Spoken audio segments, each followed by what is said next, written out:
Bien, bien, buenas tardes. Bueno, la idea es que actualicemos variables macroeconómicas y que hablemos de los mercados agropecuarios, pero la verdad es que el tema más importante de estos últimos días ha sido un tema económico que no es parte del análisis de la coyuntura, podríamos decir, sino que tiene una lectura de mediano y largo plazo, pero hemos recibido muchas consultas en estos días de empresarios que preguntan sobre este tema y es, por supuesto, el acuerdo celebrado entre la Unión Europea y el Mercosur en relación a un área de libre comercio de cara a los próximos años. Aquí lo que hay que decir es que, por supuesto, lo primero que hay que decir es que no es un tema de la coyuntura. Se ha firmado un acuerdo que es casi un acta de compromiso de mediano plazo, pero la letra chica del acuerdo aún es bastante desconocida. Y en realidad esa letra chica, que es donde se van a expresar claramente cuáles van a ser los negocios concretos o cuál es el margen para los negocios concretos entre el Mercosur y la Unión Europea, se va a llevar adelante en los próximos meses. De tal manera que, además de que la letra chica todavía no está del todo escrita, y esto es casi un acta de intención, en realidad, cuando esté totalmente escrita la letra chica del acuerdo entre la Unión Europea y el Mercosur, finalmente también tiene que ser aprobada por los parlamentos de todos los países miembros, que son más de 30. De tal manera que, en términos operativos, el acuerdo que se alcanzó a fines de la semana pasada, en realidad, en términos operativos, no va a estar vigente por lo menos en los próximos 2 a 3 años. Y en realidad no va a haber ninguna novedad desde el punto de vista comercial en los próximos 2 a 3 años si todo funciona bien, en términos de que finalmente el acuerdo sea aprobado por todos los parlamentos, tanto en Europa como en el Mercosur, y que no surjan en el medio discrepancias, porque pensemos que la Unión Europea, la comisión que opera en la Unión Europea, este acuerdo, la que lo ha firmado de alguna manera, en realidad no va a estar gobernando el año que viene.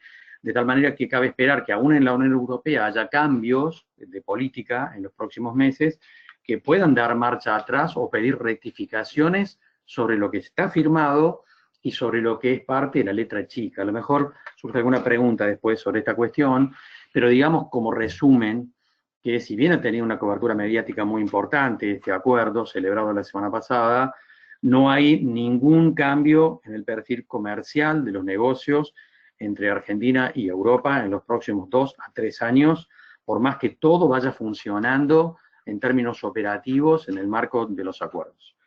Salvado este tema, que digamos nos volvemos a mirar desde el corto plazo y mirar la coyuntura económica, que es totalmente ajena a este acuerdo, en realidad, digamos que sí está sobre la mesa y es un dato importante para considerar que la FAO, un organismo de las Naciones Unidas, emitió un documento hace casi un mes donde expresa su preocupación sobre los precios de los alimentos a nivel mundial.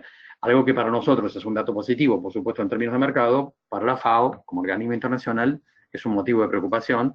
Y la preocupación es que los precios de los alimentos en general vienen aumentando en los últimos meses, en los últimos 3, 4, 5 meses a nivel global, por un conjunto de factores que se han generado a nivel internacional, que en parte son elementos climáticos, de accidentes climáticos, y también otros accidentes que son accidentes de tipo sanitarios, donde se destaca, por supuesto, el problema de la peste porcina en China. Desde el punto de vista de lo climático, por supuesto, el eje de atención está puesto sobre la cuestión climática en Estados Unidos y en gran parte todavía del hemisferio norte, donde ha habido cuestiones climáticas que han cambiado los precios internacionales y han tensado de alguna manera esos precios. Esto vale tanto para los granos, harinas y aceites, como también para productos de proteína, porque pensemos que los accidentes climáticos que se han generado no solo en Estados Unidos, sino en otras regiones del mundo, también afectaron a Oceanía, por ejemplo, y en Oceanía ha habido dificultades, en este caso de sequía, que afectaron alguna producción, el caso del trigo en Australia, pero también proteína animal en términos de lácteos, por ejemplo, y fue parte del proceso de aumento de los precios de la leche en polvo desde enero, febrero y marzo a nivel internacional. Por lo tanto, ha habido efectivamente un combo de elementos, de accidentes, por llamarlo de alguna manera, desde el punto de vista climático, que han ido tensando los precios.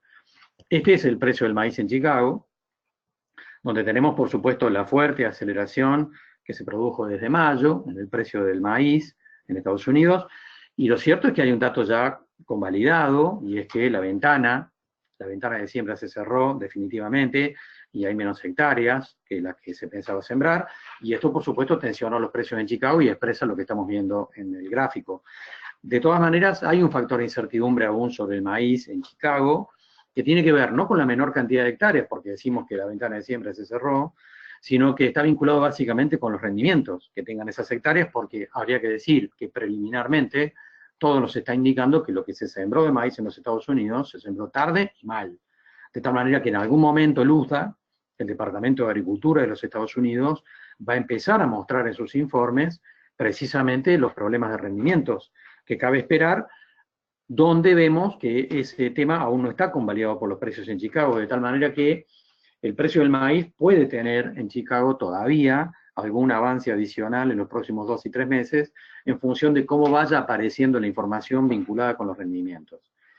En el caso de la soja, vemos por supuesto que ha habido un proceso estos últimos días de debilitamiento del precio, porque hubo un problema climático que también termina afectando a la soja en Estados Unidos, pero la ventana de siembra todavía no se cerró. Y en los últimos días hemos tenido un mejoramiento del clima en los Estados Unidos que vuelve a plantear la posibilidad de que, por supuesto, se recupere el proceso de siembra, y de tal manera que hemos visto cómo el mercado ha reaccionado en Chicago, debilitando parcialmente el precio que había estado subiendo en los últimos 2 meses. Esto también vale, en realidad, para el trigo, donde vemos un proceso de recuperación que se ha producido desde mayo, que está, por supuesto, también vinculado a los problemas climáticos, y en este caso no solo en Estados Unidos y en parte del hemisferio norte, y donde entra en juego el calor que se ha producido en Europa, también en estas últimas semanas, y donde también entra en juego parcialmente la sequía que se ha producido en Australia.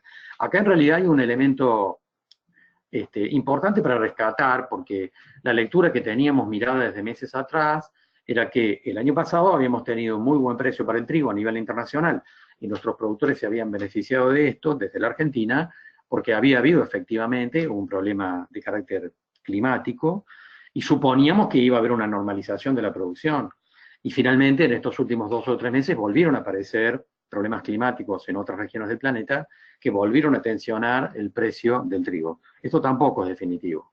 Ciertamente merece que siga todavía algún proceso de seguimiento de aquí en adelante, pero digamos que los productores argentinos vuelven a tener una mirada positiva sobre el comportamiento del mercado internacional a partir de la cuestión climática, porque volvamos a decir algo que en algún momento hemos charlado: la recuperación de los precios que estamos mirando para granos, harinas y aceites, y también para proteína animal, en estos últimos 2, 3 y 4 meses, no está vinculado con un proceso de que la economía mundial esté eufórica o que quiere comprar mucho.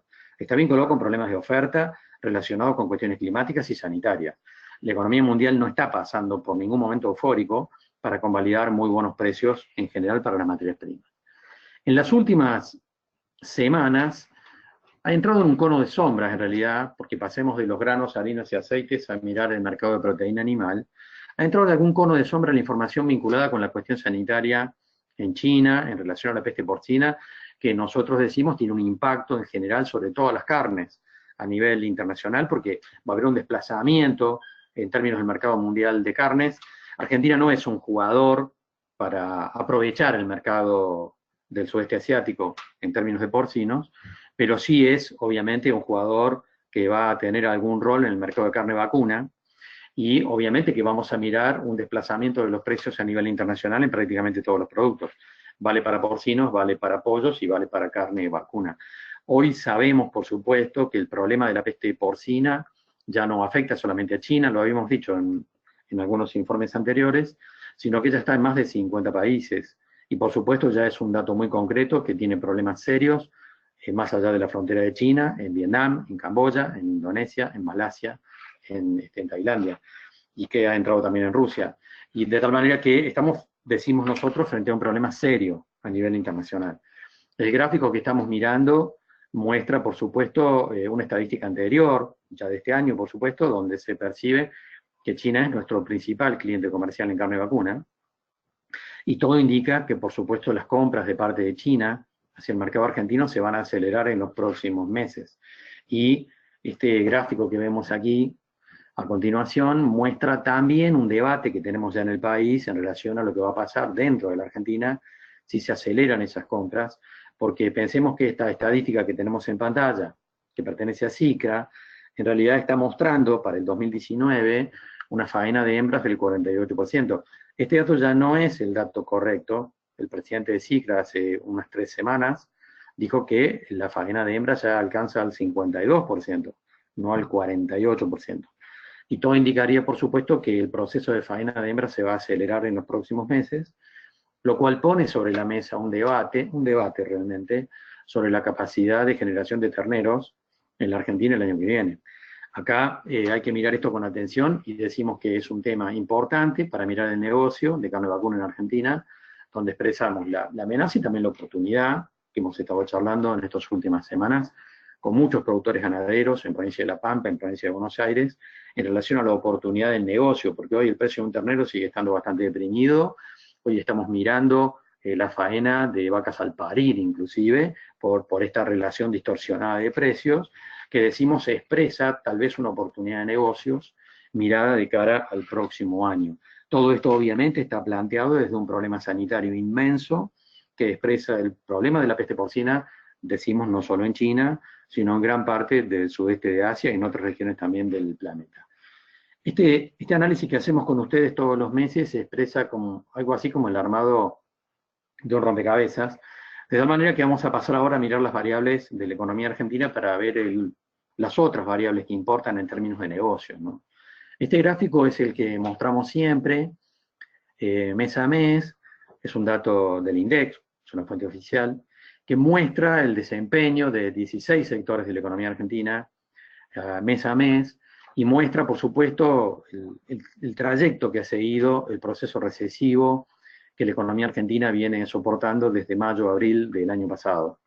La semana pasada el INDEC difundió el dato de abril, que ustedes pueden mirar en la pantalla, con una caída interanual del 1,3%, lo cual no sorprende, por supuesto, porque expresa una lectura que nosotros hemos tenido con ustedes, y es que el piso de la recesión está en este momento, está planteado en algún punto entre junio y julio. Ya estamos en el piso de la recesión. Lo que pasa es que el INDEC viene con un atraso en términos informativos, pensemos que solamente, que recién el dato de abril fue difundido la semana pasada, de tal manera que nuestra visión de que el dato estadístico de junio va a ser un dato que va a mostrar un valor neutro, ahí en el gráfico lo estamos imaginando, lo estamos proyectando, y por eso dice 0 en junio del 2019.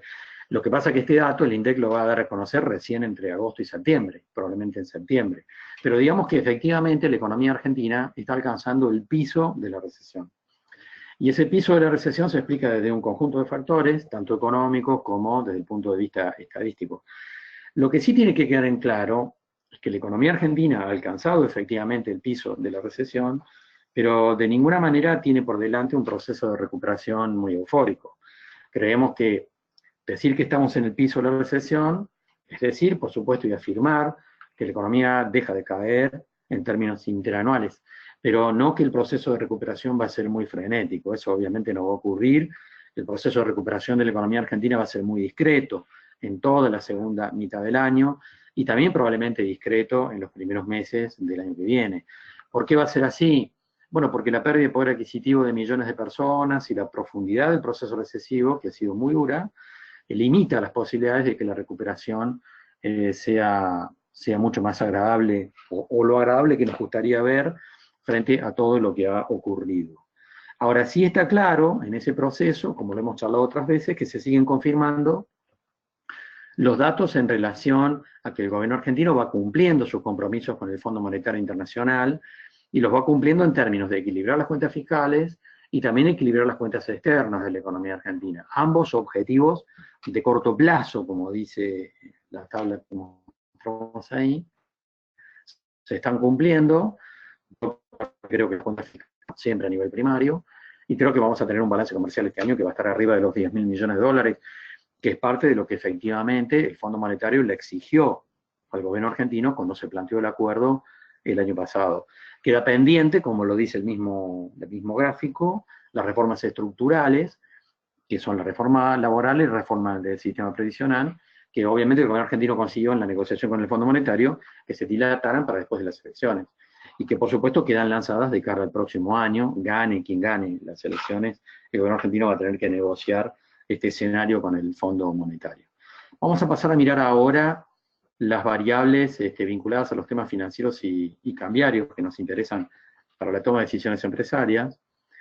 El objetivo del gobierno argentino en términos de política económica en este momento, obviamente, es mirar básicamente las elecciones, y la tasa de inflación es una pieza clave. Lo que ustedes tienen en el gráfico es nuestra proyección de cómo la tasa de inflación, que para mayo, el último dato disponible, fue del 3,1%, tiende a descomprimirse, y creemos que va a ser así, hacia octubre, para que, llegado el momento de las elecciones, la inflación mensual se sitúe en torno al 2%. Nosotros creemos que esto efectivamente va a ocurrir. La clave para que la inflación siga un proceso de descompresión está vinculada, por supuesto, con los acuerdos que el gobierno alcanzó con parte de las empresas energéticas, etcétera, y también, y básicamente, por supuesto, con la contención de la cotización del dólar. Evitar un golpe devaluatorio es la pieza clave para que la inflación se descomprime en los próximos meses, y creemos que este gráfico, de alguna manera, está indicando, con estas barras más claritas, la hoja de ruta que va a tener la inflación en los próximos meses, en este proceso de descompresión que creemos que el gobierno argentino y el Banco Central están en condiciones de conducir. Ahora, en ese plano, por supuesto, la pieza clave es la cotización del dólar. Y desde ya, obviamente que hay un conjunto de factores que explica la tranquilidad cambiaria. El acuerdo con el Fondo Monetario es una pieza clave, por supuesto, porque lo autorizó al Banco Central a disponer de reservas para frenar cualquier corrida cambiaria. Estamos en los meses de mayor liquidación de divisas de parte de los sectores exportadores, y también hay un contexto internacional que ha ido jugando con más tranquilidad y ha vuelto de alguna manera a poner arriba de la mesa la bicicleta financiera de los jugadores que vuelven a jugar en términos internacionales para ingresar a la Argentina y obtener una tasa de interés en pesos frente a un tipo de cambio bastante tranquilo. En ese marco, lo que llamamos el tipo de cambio real, es decir, la relación del tipo de cambio de las cotizaciones de las monedas en relación a la inflación, nos parece que va a mostrar lo que estamos indicando aquí en el gráfico. Fíjense que el gráfico está mostrando para octubre del año pasado un valor mucho más alto que el actual. Cuando en realidad uno diría, bueno, si pensamos en el dólar, un dólar valía en octubre del año pasado 44 pesos y ahora vale más o menos 44 pesos. Vale lo mismo, pero en términos nominales, porque en el medio, obviamente, ha habido un proceso inflacionario que ha ido deteriorando el poder adquisitivo de ese dólar, ha ido deteriorando lo que llamamos el tipo de cambio real, y por eso en el gráfico estamos mirando que al mismo tipo de cambio nominal, el tipo de cambio real ha bajado desde octubre del año pasado, como resultado de que la inflación, de alguna manera, se lo fue comiendo. La línea de puntos suspensivos que ustedes ven en el gráfico muestra nuestra hipótesis. La lectura es decir, bueno, la inflación se va descomprimiendo, pero sigue situándose por encima de la cotización o del movimiento del dólar, de tal manera que en ese contexto el tipo de cambio real debería seguirse debilitando, retrasando, para decirlo de alguna forma, de aquí hasta octubre. Acá hay una lectura de debate en términos de qué significa esto para alguien que está en el proceso de inversión, porque la tasa de interés en pesos, obviamente, hoy ofrece un rendimiento que se sitúa por encima de la pauta devaluatoria. Y esa es una oportunidad que están volviendo a aprovechar distintos actores en el sistema financiero. La pregunta es, bueno, ¿y después de las elecciones qué? ¿Puede haber un golpe devaluatorio antes de las elecciones? Puede haber un corrimiento, obviamente, de los ahorristas más fuerte a partir de agosto, cuando se sepa el resultado de las PASO, por ejemplo, en términos electorales. Pero nuestra visión es que el Banco Central, ya lo hemos dicho en reuniones anteriores, cuenta con las herramientas suficientes para contener la cotización del dólar. Es lógico pensar que el gobierno argentino y el Banco Central no van a estar dispuestos a convalidar un aumento sustancial en la cotización del dólar antes de las elecciones. Y tienen las herramientas para controlar eso. De tal manera que alguien que nos esté escuchando dirá, bueno, entonces, si las herramientas para controlar la cotización del dólar existen y seguimos viendo un proceso de retraso relativo en términos reales, que es propio de la política económica como se está conduciendo, finalmente entonces deberá haber algún corrimiento de la cotización después de las elecciones. Y sí, es probable que sí. Si el Banco Central tiene las herramientas, y creemos que sí, para contener la cotización del dólar de aquí hasta las elecciones y mantener una situación de tranquilidad en el mercado cambiario, lo cual tiene que hacerlo por una cuestión también política, es lógico pensar que después de las elecciones puede haber alguna flexibilización en este punto y que nos encontremos entonces con algún corrimiento del tipo de cambio, que es parte de lo que puede esperarse. En ese marco, en realidad, ha habido distintas oportunidades, también de negocio, también de carácter, llamémosle especulativo, porque el mercado ha ido asumiendo esta nueva realidad en el mercado de cambios. Lo que tenemos aquí sobre la mesa son las cotizaciones del ROFEX en Rosario, el mercado de futuros para el dólar. Las barras más claritas expresan la situación que teníamos el mes pasado, y finalmente las otras son la situación actual. Pensemos en la posición de octubre, donde hace un mes atrás el ROFEX estaba marcando una cotización de 57 pesos, y en este momento está en 51. La verdad es que quienes jugaron especulativamente en este proceso hicieron buenas diferencias, porque se generan estas cosas en el proceso donde el mercado se retrasa en tener una lectura sobre las condiciones de mercado, y donde tenemos una política económica que pretende ser firme, por lo menos hasta el proceso electoral. Y por lo tanto era lógico pensar que el mercado finalmente iba a tener que descomprimir las posiciones más altas que mostraba la cotización del dólar el mes pasado, e irse acercando a la posición que el Banco Central fijaba de un dólar de 51 pesos con 50 mirado hacia octubre. Más allá de esta lectura coyuntural, seguimos por supuesto pensando que más allá de las elecciones hay un escenario para el 2020 que hay que mirar con atención. Gane quien gane las elecciones. No tenemos la verdad ninguna lectura sobre lo que puede pasar en el acto electoral, pero sí pensamos que gane quien gane, y finalmente va a haber alguna serie de consideraciones inevitables de cara al 2020, al año que viene. Va a haber un tipo de cambio alto el año que viene, gane quien gane las elecciones, y va a haber una corrección cambiaria, sin lugar a dudas. Y alguien dirá, ¿y por qué va a haber un dólar alto? Y va a haber un dólar alto porque el peso de la deuda es muy importante y hay que afrontarlo. Y ese peso de la deuda requiere competitividad, y la competitividad en la Argentina está obviamente muy ligada a la situación cambiaria. Y alguien me dirá, pero va a haber presión impositiva muy alta. Y sí, va a haber una alta presión impositiva, es lo que dice el punto 4 de ese diagrama. Gane quien gane las elecciones, va a haber una presión impositiva alta. Pensemos solamente en un tema.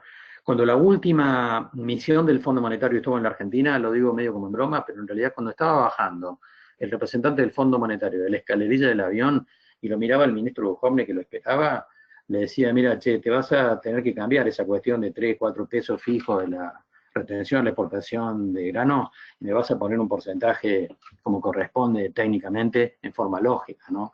Es decir, gane quien gane las elecciones, va a haber una alta presión impositiva, porque inevitablemente es así en función de los compromisos que tiene el próximo gobierno argentino, sea del signo que sea, frente a una cuestión externa, donde hay compromisos de deuda muy fuertes, y también una cuestión interna donde obviamente la problemática social es también muy grande. Pensar que un gobierno en el 2020, del signo que sea, tiene margen para bajar la presión impositiva, me parece que es algo que está fuera de agenda. Es decir, va a ser una alta presión impositiva, es la actual alta presión impositiva. No podemos tener expectativa de baja. Yo creo que no hay mucho margen para subirla, obviamente, pero sí para que continúe siendo realmente alta. Alguien que nos está escuchando puede decir, bueno, Carlos, pero no es que el gobierno argentino va a reprogramar la deuda, si hay una reprogramación de deuda, sea quien sea el que gane, va a haber reprogramación de la deuda, eso nos da margen para que pueda cambiar la política. En realidad nos parece que no. Estamos diciendo, va a haber una reprogramación de la deuda del gobierno argentino, estamos seguros que sí, porque es impagable la deuda tal como está planteada, y va a haber un tipo de cambio alto, aunque haya reprogramación de deuda, y va a haber una alta presión impositiva, aunque haya una reprogramación de deuda. Los dos puntos que están en el medio expresan otras cuestiones vinculadas con otros mercados, porque creemos que la pérdida de poder adquisitivo, lo hemos dicho en otras oportunidades, de millones de personas, que se ha producido en los últimos tiempos, igual que esta redistribución regresiva del ingreso, también son difíciles de revertir, gane quien gane las elecciones, y por lo tanto también están enviando una señal con respecto a los precios relativos en la economía argentina para el año que viene, y al hacerlo también están indicándonos dónde están las rentabilidades sectoriales, es decir, dónde están las oportunidades de negocios, gane quien gane las elecciones, sobre todo pensando en los socios de la Mutualdad, pensando en los sectores en términos de economía del sudeste de la provincia de Buenos Aires, que están muy ligados a sectores donde creemos que, mirando el 2020, va a haber oportunidades y amenazas, como siempre, pero donde hay muchas oportunidades de negocio, nos parece, mirando la pantalla de cómo está planteada la economía argentina, y sobre todo si pensamos en negocios de exportación. Yo sigo pensando, por supuesto, que gane quien gane las elecciones, no hay ningún apocalipsis dando vuelta en la economía argentina, no hay ningún salto al vacío, y creo que sí, inevitablemente va a haber elementos de reprogramación de deuda, va a haber desgraciadamente una alta presión impositiva, pero sí va a haber un tipo de cambio alto, más allá de la coyuntura que estamos mirando, que permite tener una hoja de ruta con respecto a determinados negocios, sobre todo los vinculados a exportación. Bueno, planteada esta apretada síntesis, Camila, quedamos a disposición de lo que pueda plantearse en términos de preguntas, sugerencias o comentarios de parte de los asistentes. Cómo no, Carlos, gracias. Vamos abriendo a debate, si les parece, vía WhatsApp, celular de Josefina, el mío. Los que no ingresaron a través del WhatsApp pueden comunicarse vinculándose a través del software. Tienen ahí una solapita que se llama chat.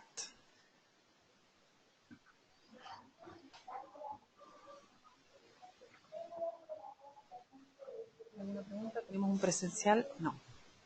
Damos unos segunditos, Carlos. ¿Sí?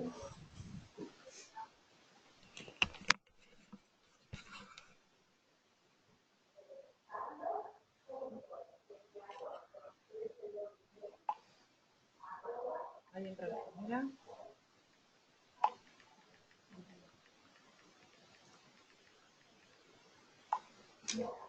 Las tasas en pesos deberían bajar este mes. ¿Conviene posicionarse en pesos hasta octubre? Las tasas están bajando, pero no pueden bajar demasiado, porque el punto central que el gobierno quiere tener en cuenta, por supuesto, y controlar es que no haya un golpe devaluatorio. De tal manera que, más allá de que siguen bajando, en realidad la pieza clave es la siguiente, y es que la tasa de interés en pesos obviamente está situada y va a seguir situada por encima de la pauta devaluatoria.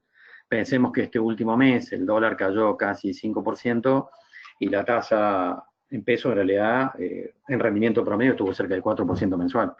De tal manera que este proceso va a seguir planteado a lo largo del mes de julio y probablemente a lo largo del mes de agosto.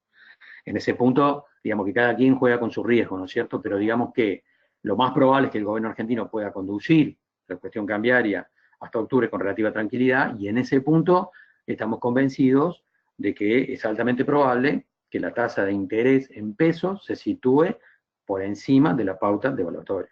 De tal manera que ciertamente es una mejor opción que la compra de dólares, pero está claro de que a medida que nos acerquemos a las elecciones va a haber una mayor tensión en el mercado.